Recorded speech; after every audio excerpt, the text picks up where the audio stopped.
চুপ করে কেন ড্যাড? বলো আমার দিদি কোথায়?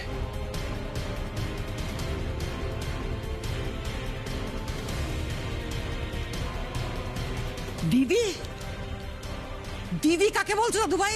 দিদিটা কাকে বলছো? একটা অমঙ্গল, তাকে তুমি আমার সম্পর্কে জড়াচ্ছ? তোমার লজ্জা করে না? তুমি বুঝতে পারছো না ওরা হচ্ছে এই সংসারের পাপ? নেই নেই, কোথাও নেই, ও মরে গেছে। মা! ঠাম্মি, ও তোমার কাছে মরে যেতে পারে, কিন্তু আমার আর আমার মায়ের কাছে সে এখনো বেঁচে আছে। আমি কৈফিয়তটা তোমার থেকে নয়, আমার ড্যাডের থেকে চেয়েছি। তুমি এর মধ্যে না ঢুকলেই ভালো, প্লিজ। কেন ঢুকবো না? কেন? ওই রকম একটা অপয়া অলক্ষণে যদি আজ এই বাড়িতে থাকতো, না জানি আমাদের এই বাড়িতে আরো কত ক্ষতি হতো। ও নেই, একদম কেউ খোঁজ করবে না। ওটা মরলে আমাদের হাড় জুড়ে। কেন কেন মা, কেন?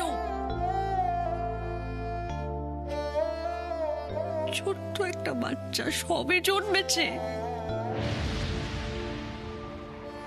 কি এমন ক্ষতি করে থাকতে পারে আপনার মা যে আপনি বারবার বারবার বারবার তার মৃত্যু কামনা করেন?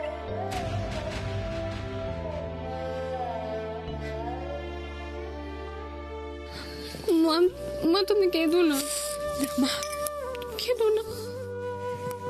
সন্তান হারানোর যন্ত্রণা যে কি ভয়ঙ্কর সেটা তো তুমি খুব ভালো করে জানো ঠাম্মি, তুমি নিজেও অনুভব করেছো।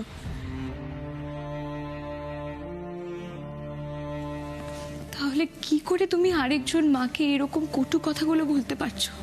যা জানো না তাই নিয়ে একদম কথা বলবে না।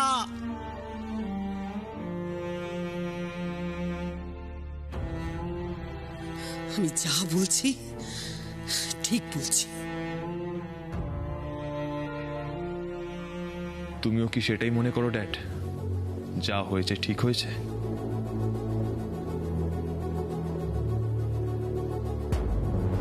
কি হয়েছে আমি জানি না নীলাদ্রি, আর জানতেও চাই না। জানতে চাও না মানে? আমি কি ভিন দেশি রিলেটিভকে নিয়ে কথা বলছি নাকি? আমি তোমার প্রথম সন্তান, আমার দিদি বা দাদা হোয়াটএভার, তাকে নিয়ে কথা বলছি। তুমি ওর ব্যাপারে জানো না মানে?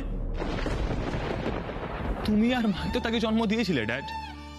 সে এই পরিবারের অংশ হওয়া সত্ত্বেও সে এখনো কেন অন্ধকারে আছে আমাকে বলতে পারবে? বলো। আমি বলছি নীলাদ্রি,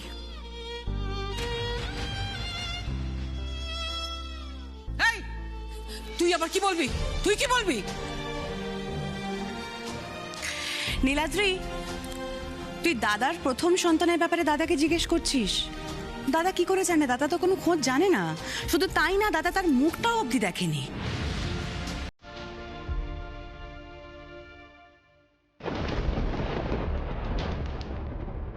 হোয়াট? হ্যাঁ নীলাদ্রি, এটাই সত্যি।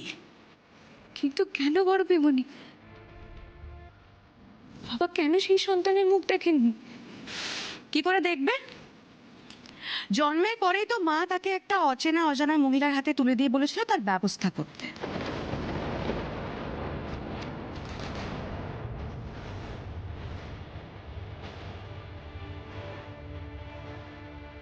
কি মা, আমি ঠিক বলছি তো?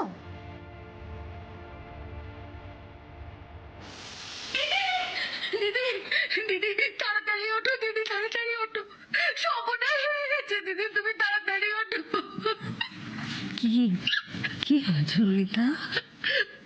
তোমার বাচ্চাটাকে কত মাঝে ওদের হাতে দিয়ে দিলা দিদি। বলছি বাচ্চাটা নাকি স্বাভাবিক নয়। হ্যাঁ, আর তার সাক্ষী ললিতা।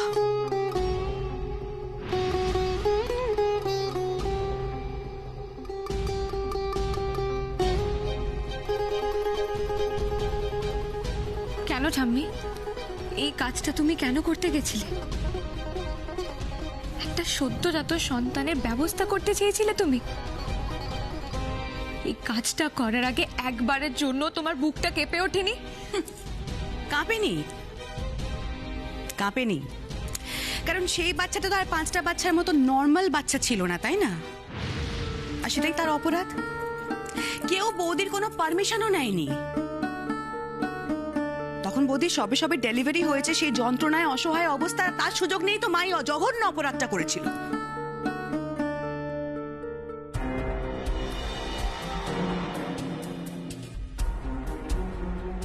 হায় হায় হায়, আপন পেটের পুত্তুর সেই হয়েছে শত্রুর। কি হলো মা? হাঁ করে তাকিয়ে কি দেখছো? খারাপ লাগছে না? খারাপ তো লাগারই কথা। আসলে কি বলো তো মা, তুমি মা হয়ে যে অন্যায়টা করেছিলে না, আমি মেয়ে হয়ে সেটার প্রায়শ্চিত্ত করার চেষ্টা করছি আর কি। लेकिन किसी ने तो ये सवाल तो उठाया, ये सही है। এরপরেও তুমি কি করে বলছিলে ড্যাড? জ্ঞান তো তুমি কোনো অপরাধ করনি।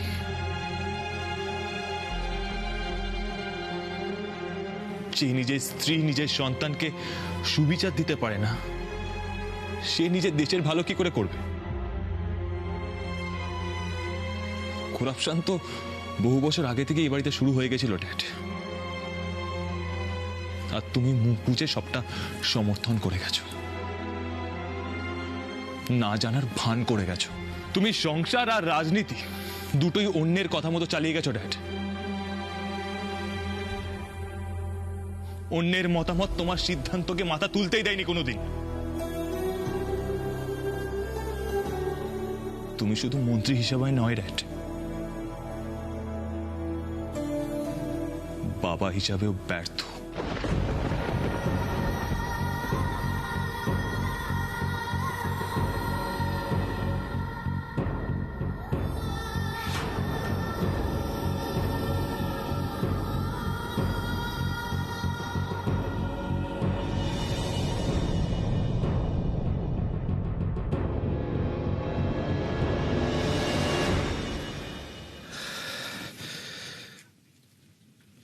নীলাদ্রি, বিশ্বাস করো আমি তখন এসব কিছুই জানতাম না, কিছুই না। কিন্তু কখনো না কখনো তো আপনি জানতে পেরেছিলেন। তখন আপনার মনে হয়নি যে নিজের প্রথম সন্তানকে একবারের জন্য হলো খুঁজে বের করা দরকার? করেছিলেন আপনি? করেননি। উল্টে আপনিও ঠাম্মিদের মতো সেই মানুষটার ঈশ্বর প্রদত্ত শারীরিক অস্বাভাবিকতাটাকে দায়ী করে তাকে ভুলে গেছেন।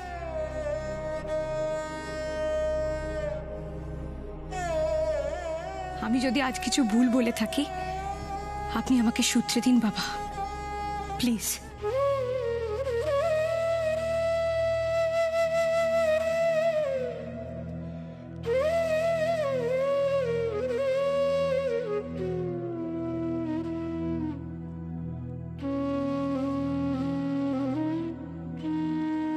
ये लोग कितना बदनसीब है, उनका बच्चा मुस्कान तो उनका पास ही है, কিন্তু ওনারা তো কেউ ওকে চিনতে পারছেন না।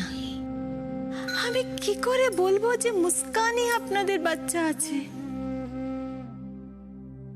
আপনার মতো মানুষকে এভাবে ভেঙে পড়তে দেখে আমার খুব খারাপ লাগছে বাবা,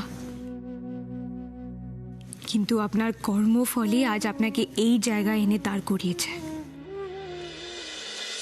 ফিরকির জন্য মনটা বড় ছটফট করছে, ভালো লাগছে না। দূর বাবা, এত চিন্তা করে সমস্যার কোনো সমাধান হবে? তার থেকে বরং ফিকিকে একটা ফোন করে দেখ না। ভালো কথা মনে করিয়েছিস, দেখি তো ফোন করে মেয়েটা কি করছে।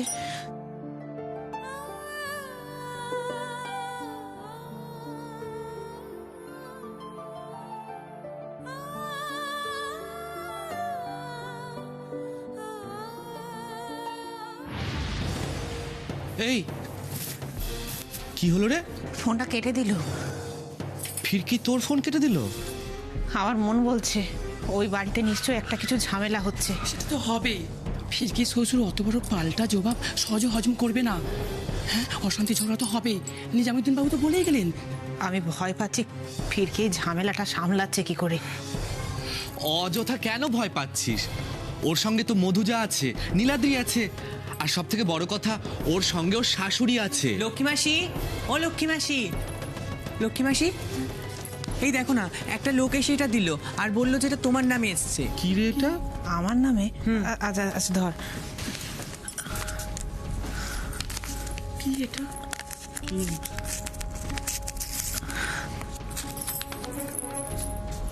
ও আয় তো চেক রে। হ্যাঁ তো কে পাঠিয়েছে? 5 লাখ টাকা চেক। মীনাক্ষী পাঠিয়েছে। আর সাথে একটা চিঠিও আছে। মীনাক্ষী 5 লাখ টাকা?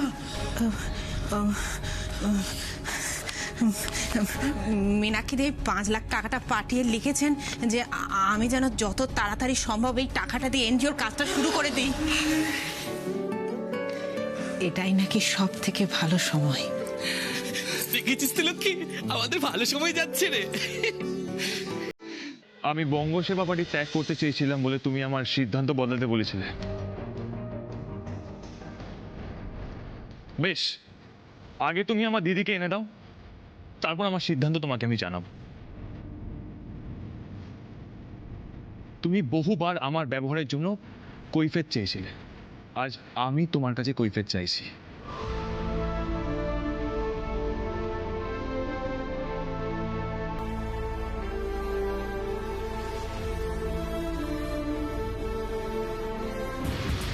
সিচুয়েশন এখন একদম ভালো নয়, অতএব পাল্লা এখন যেদিকে ভারী আমাকে ঠিক সেদিকেই বসতে হবে। তুমি একদম ঠিক বলেছ নীলাদ্রি। সত্যি এত কিছুর পরে আমাদের আর কারোর কোনো অধিকার নেই তোমার কাছে কৈফিয়ত চাওয়ার। আসলে কি জানো তো, রাজনীতির চাপে পড়ে আমিও অনেক দিন অনেক কিছু চেয়েও করে উঠতে পারিনি, কিন্তু বিশ্বাস করো আমিও চাই এই বাড়ির প্রথম সন্তান তোমার দিদি এই বাড়িতে ফিরে আসুক।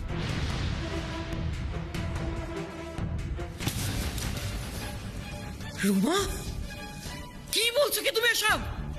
তুমিও কি রঞ্জিনীর মতো? মাসিমা প্লিজ, মাসিমা এখন আর দলাদলিটা করবেন না। আপনি একবার দেখুন ভাস্করদার মুখের দিকে তাকিয়ে, কি অবস্থা হয়েছে মানুষটার। সেদিন যদি ভাস্করদাকে আপনি সবটা জানিয়ে দিতেন না, তাহলে আজকে ভাস্করদাকে নিজের ছেলের সামনে দাঁড়িয়ে এতগুলো কথা শুনতেও হতো না, আর এত প্রশ্নের জবাবদিহিও করতে হতো না।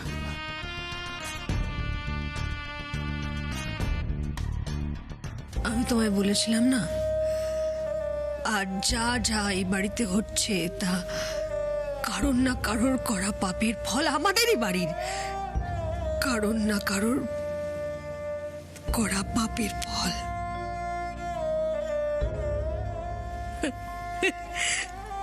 মায়ের কোল থেকে তার বাচ্চাকে কেড়ে নিয়ে গেলে দীর্ঘশ্বাস তো বেরোয়, আর চাই না চাই সেই দীর্ঘশ্বাসের ভাব তো লাগেই, লাগে না?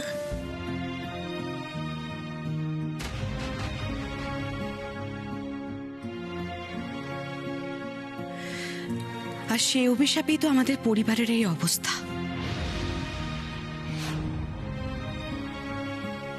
সত্যি তো, বাড়ির বড়রা যদি ছোটদেরকে সঠিক পথ না দেখিয়ে ভুল পথে চালিত করে, সেই পরিবারের আর ভালো কি হতে পারে? হ্যাঁ,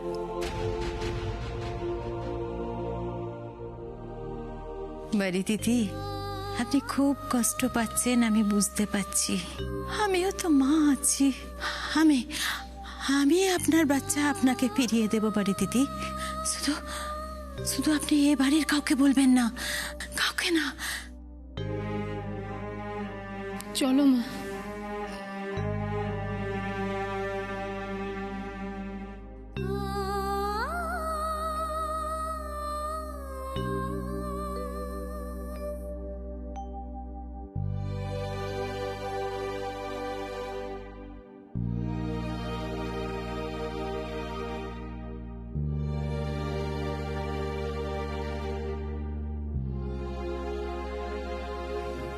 রোমা, ভাস্করদা আমি যা বলেছি একদম ভেবেচিন্তেই বলেছি।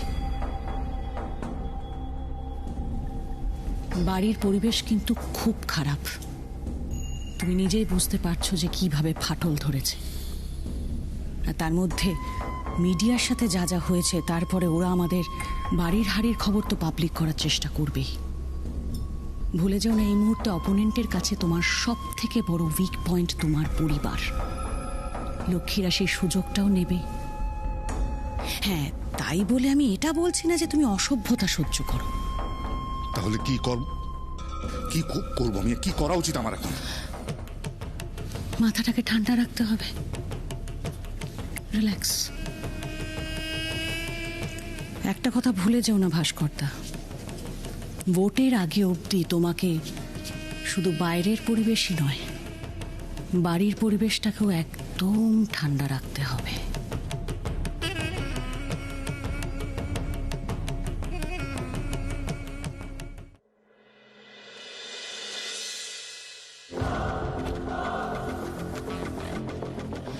কি বুঝছো ড্যাড? যা বুঝছি ব্যাপারটা খুব একটা সুবিধার নয়, বুঝলি ভিকি? কালে কালে বঙ্গসেবা পার্টি কত খেল দেখাবে, চুপচাপ শুধু দেখে যাবে কি? আমি ভাবছি অন্য কথা। কি? হ্যাঁ, এমনিতে তোমাকে কিন্তু একটু টেনশনে লাগছে। কি ভাবছো বলো তো? টেনশনে তো একটু আছি বই কি। ওই রোমা ম্যাডাম আমাদের ইউজ করছে ভিকি। ইউজ করছে? ইউজ করছে। আসলে আগের দিন ওর কথা শুনে মনে হলো যে তুই যে ওর প্রয়োজনে রুদ্র সিনহা রায়কে খুন করেছিস, সেটা কিন্তু ওর প্রয়োজন পড়লে সামনে আনতে পিছপা হবে না। কি বলছো ড্যাড? তাহলে তো এখন মনে হচ্ছে আসল কেসটা আমি খেয়ে গেছি। হ্যাঁ, সেটাই তো আমার চিন্তার কারণ। রোমা ম্যাডাম ভয়ঙ্কর মহিলা ভিকি, ভয়ঙ্কর মহিলা। যেহেতু আমাদের টিকিটা ওর হাতে বাধা রয়েছে, তাই কোনোভাবেই সামনাসামনি ওর বিরোধিতা আমরা করতে পারবো না। তবে এর একটা ওষুধ আমি ভেবে রেখেছি, বুঝলি? কি ওষুধ? যেভাবেই হোক ভেতরে ভেতরে ফিরকিদের গুড বুকে আমাদের আসতেই হবে। ড্যাড, ফিরকিদের গুড বুকে? ইটস মানে মোর কনফিউজিং আর অসম্ভব। কি করে হবে? লুক, ফিরকি আমাদেরকে বিশ্বাস করবে তার কোনো কারণ আছে কি ড্যাড? নেই। সে আমি যতই ওই রুদ্র সিনহার খুনি বলে কাউকে কোর্টে নিয়ে যাই বা হোয়াট এভার, ফিরকি বুদ্ধিমতী, ইউ ধরে নেবে যে ভেতরে কিছু জল আছে। সেটা তুই ঠিকই বলেছিস, কিন্তু ভিকি এছাড়া তো আমাদের হাতে কোনো অপশন নেই। একমাত্র ফিরকির মন জয় করতে পারলে তবেই আমরা লক্ষ্মী পর্যন্ত পৌঁছতে পারবো। আর ফিরকির মন জয় করতে গেলে কিন্তু ওর দুর্বল জায়গাগুলোকে খুব ধরে ধরে টার্গেট করতে হবে আমাদের। ছোট ছোট সিঁড়ি দিয়ে আমাদের আস্তে আস্তে উপরে উঠতে হবে ভিকি। কিরে মধুজা, এখন একটু বেটার লাগছে? হ্যাঁ, বাড়ির যা সিচুয়েশন, তাতে ফিরকির সাথে বিরকিদের বাড়িতে গেলে অনেকটা বেটার ফিল করব। এখন হালকা লাগছে তোদের সাথে বেরিয়ে। সত্যি বাড়িটা কেমন হয়ে গেল, তাই না? মায়ের জন্য না খুব কষ্ট হচ্ছে, জানিস তো মধুজা। যতদিন জানতাম না সব ঠিক ছিল, কিন্তু সবকিছু জানার পর মায়ের প্রথম সন্তানকে যদি মায়ের কোলে ফিরিয়েই দিতে না পারি, তাহলে আমরা ছেলে মেয়ে হয়ে কি করলাম বল? একদমই তাই। আচ্ছা দাদা ভাই, বলছি তোর কি মনে হয় যে রোমা মাসি এই নিয়ে আমাদের কোনো হেল্প করবে? তুই কি বিশ্বাস করিস সেটা? না, পৃথিবীর আর যে যাই করুক, কিন্তু রোমা মাসি এটা নিয়ে আমাদের আর কোনো হেল্প করবে না। ইনফ্যাক্ট এটা তো রোমা মাসির ক্যারেক্টারিস্টিক্সের সাথেই যায় না। ফিরকি একদম ঠিক বলেছে, রোমা মাসি স্বার্থ ছাড়া কিছু বোঝে না। এক্স্যাক্টলি, আমিও শিওর রোমা মাসি যেভাবে কাল আমাদের সমর্থন করলো, আমি নিশ্চিত এর পিছনে ওর নিশ্চয় অন্য কোনো মতলব আছে।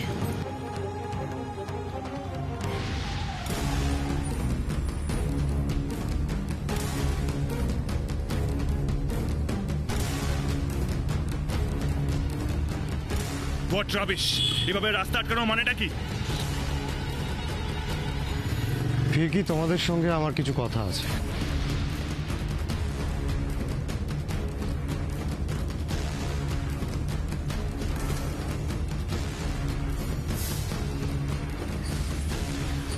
তোমাদের সাথে আমার কিছু কথা আছে ফিরকি। কি এমন কথা যার জন্য তোমাকে আমাদের রাস্তা আটকে দাঁড়াতে হলো?